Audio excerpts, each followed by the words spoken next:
আমাদের বিএনপির চেয়ারপারসন উপদেষ্টা সাবেক সিনিয়র সচিব জনাব ইসমাইল জবিউল্লাহ এবং সুপ্রিম কোর্টের সিনিয়র আইনজীবী ব্যারিস্টার রুহুল কুদ্দুস কাজল এবং ইলেকশন কমিশনের সাবেক সচিব জনাব জাকারিয়া,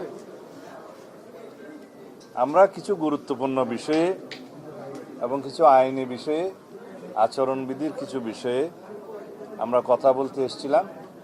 কয়েকদিন আগে আমাদের সিনিয়র নেতা স্ট্যান্ডিং কমিটির মেম্বার জনাব নজরুল ইসলাম খান এসেছিলেন আরও একটি গুরুত্বপূর্ণ বিষয়ে, পোস্টাল ব্যালটের বিষয়ে আপনাদের সাথে কথা হয়েছে। আমরা আজকে যে সমস্ত বিষয়ে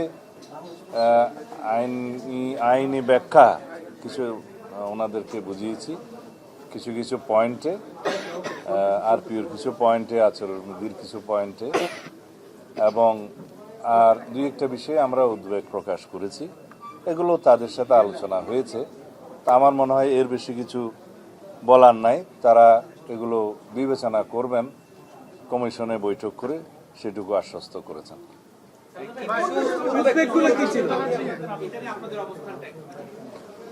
এগুলো পুরান বিষয় আবার বলতে হয়। এই যে পোস্টাল ব্যালট যেগুলো প্রবাসীদের জন্য পাঠানো হয়েছে, আমরা বলেছি আগের মতোই উদ্বেগ প্রকাশ করেছি, এখানে সঠিকভাবে বিবেচনা করা হয় নাই। যারা এই পোস্টাল ব্যালট প্রণয়নের কাজে ছিল এবং প্রেরণের কাজে ছিল বা এগুলোর বিষয়ে যারা দায়িত্বপ্রাপ্ত ছিল তাদেরকে ব্যাখ্যা দিতে হবে, ইলেকশন কমিশনকে ব্যাখ্যা দিতে হবে।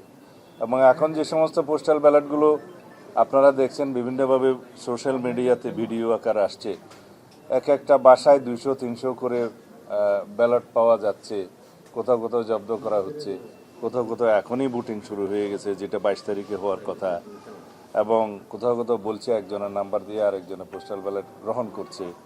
এইভাবে অনেক কিছু নিয়ম হয়েছে।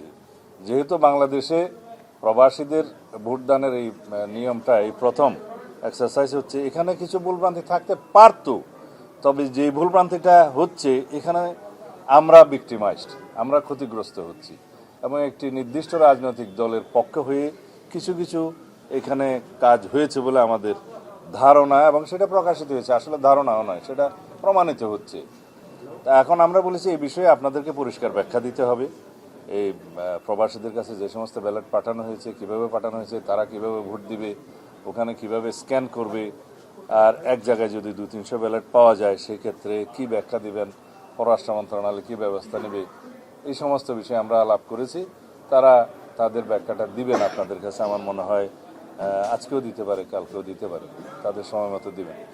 আর আচরণবিধির বিষয়ে আমরা একটা বিষয় দৃষ্টি আকর্ষণ করেছি যে ভোটার স্লিপ প্রদানের ক্ষেত্রে আমরা যেহেতু চাই অধিকাংশ ভোটে অংশগ্রহণ করুক, দেশে সবাই চায়, তো সেই ক্ষেত্রে তারা যাতে তাদের ভোটের নাম্বারটা এবং প্রার্থীর নাম, প্রতীক ইত্যাদি পায় ভোটার স্লিপের মাধ্যমে, সহজ হয়। সেটা না করে তারা ভোটার স্লিপের মধ্যে বলেছে কোনো পার্টির নাম দেওয়া যাবে না, মার্কা দেওয়া যাবে না এবং প্রার্থীর ছবি দেওয়া যাবে না। এগুলো আমরা বলছি পুনর্বিবেচনা করা দরকার। আচরণবিধি যেহেতু ইলেকশন কমিশন নিজেরাই এটা পরিবর্তন করতে পারবে, সুতরাং এই বিষয়টা বিবেচনায় নেয়া। কারণ প্রত্যেক প্রার্থী ভোটার স্লিপ দিবে, ভোটার স্লিপ পেলে ভোটার নিজে চিন্তা করবে কোন দিকে দিবে না দিবে, বাট তার জন্য সহজতর করা এটা উচিত। আমরা নির্বাচনকে যেন কঠিন না করি, সহজতর করি এবং অধিকাংশ ভোটার যেন ভোট দিতে পারে। আরও দুই একটি বিষয় আমরা আলোচনা করেছি, সেটা প্রেসে বলা ঠিক হবে না। আমার মনে হয় আমাদের উদ্যোগগুলো আমরা জানিয়েছি, আলোচনা করেছি। আর যে সমস্ত বিষয়গুলো এখন আপিল শুনানিতে চলছে, এই বিষয়গুলো যেহেতু অনেকটা আমরা বললে এটা সাবজুডিস হবে, সেই জন্য আমরা এখানে আলোচনা করছি না। আমাদের লয়ার আছে, তিনি এগুলো অ্যাড্রেস করবেন। আমার মনে হয় আমার আর কিছু বলার নাই।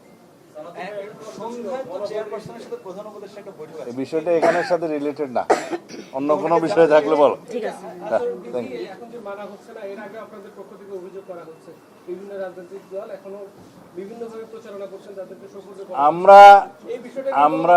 আমরা পরিষ্কারভাবে বলেছি আগে, নির্বাচন কমিশনের অনুরোধে আমাদের মাননীয় চেয়ারম্যান জনাব তারেক রহমান সম্মান দেখিয়ে তার সফর স্থগিত করেছেন, এবং সেই সফরটা রাজনৈতিক সফর ছিল না, নির্বাচনী প্রচারণার উদ্দেশ্যও ছিল না। 2024 সালের গণ অভ্যুত্থানে শহীদ তাদেরকে বিনম্র শ্রদ্ধা জানানো, কবর জিয়ারত করার উদ্দেশ্যে ছিল। আমরা আচরণবিধির কারণে নয়, নির্বাচন কমিশনের অনুরোধে সেটা আমরা স্থগিত করেছি। এখন বিভিন্ন রাজনৈতিক দলের গুরুত্বপূর্ণ নেতারা বিভিন্নভাবে যে সমস্ত বক্তব্য বিবৃতি দিচ্ছে এবং সেটা ভিডিও পাওয়া যায়, তাতে করে নির্বাচন আচরণবিধির লঙ্ঘন হচ্ছে। কিন্তু এই ব্যাপারেও আমি দেখছি যে নির্বাচন কমিশন নির্বিকার। তা আমরা আশা করব তারা এগুলো অ্যাড্রেস করবে। ধন্যবাদ।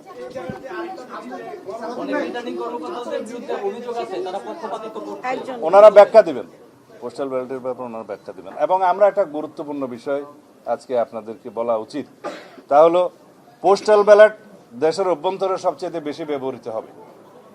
সেজন্য আমরা বলেছি যে সমস্ত নির্বাচনী এলাকায় যে কজন প্রার্থী থাকে তাদেরই তো মার্কা দিয়ে নাম দিয়ে ব্যালট হয়, সেই একই ব্যালট যেন সংশ্লিষ্ট নির্বাচনী এলাকার পোস্টাল ব্যালট হিসেবে ব্যবহার করা হয়।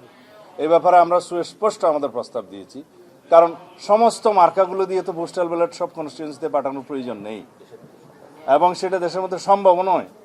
আমরা প্রত্যেকটি নির্বাচনী এলাকার ক্ষেত্রে সংশ্লিষ্ট সকল প্রার্থী যারা থাকবেন তাদের নাম এবং মার্কা সহকারে যেটা ইউজুয়াল সাধারণ ব্যালট হবে, সেই একই ব্যালট প্রত্যেকটা নির্বাচনী এলাকার পোস্টাল ব্যালটের ক্ষেত্রে ব্যবহারের জন্য আমাদের একদম স্পষ্ট প্রস্তাব আমরা দিয়ে গেছি।